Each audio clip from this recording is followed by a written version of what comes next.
High বন্ধুরা, আমি Sucharita. Video শুরুতে সকলকে জানাই শুভ সকাল।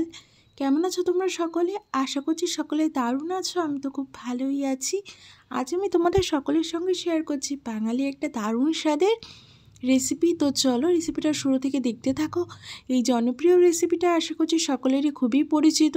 তো আজ আমি তোমাদের সকলের সঙ্গে শেয়ার করছি ফুলকপি আলুর ডালনার রেসিপিটা শুরু থেকে শেষ অবধি দেখতে থাকো। আশা করছি সকলেই রেসিপিটা দুর্দান্ত ভালো লাগবে। প্রথমেই আমি ফুলকপিটাকে ডুমো সাইজের টুকরো করে নিচ্ছি আজকের রেসিপির জন্য।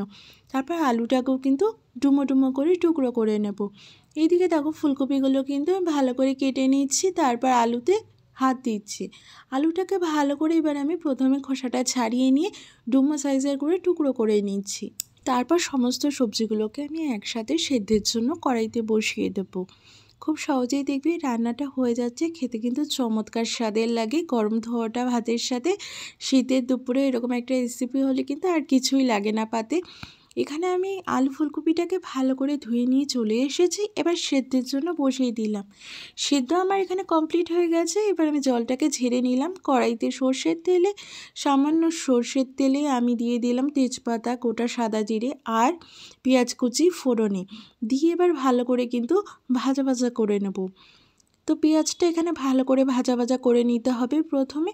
তারপর আমি কিন্তু সেদ্ধ করে নেওয়া ফুলকপি আর আলুটাকে এবার অ্যাড করে দিলাম ফোড়নের তেলে।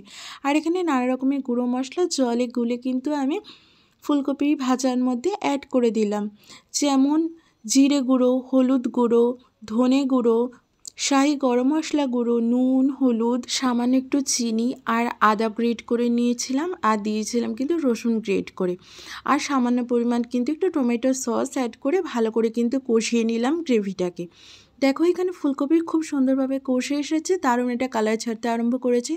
শেষে দিয়ে দিলাম আমি গোটা গরম মশলা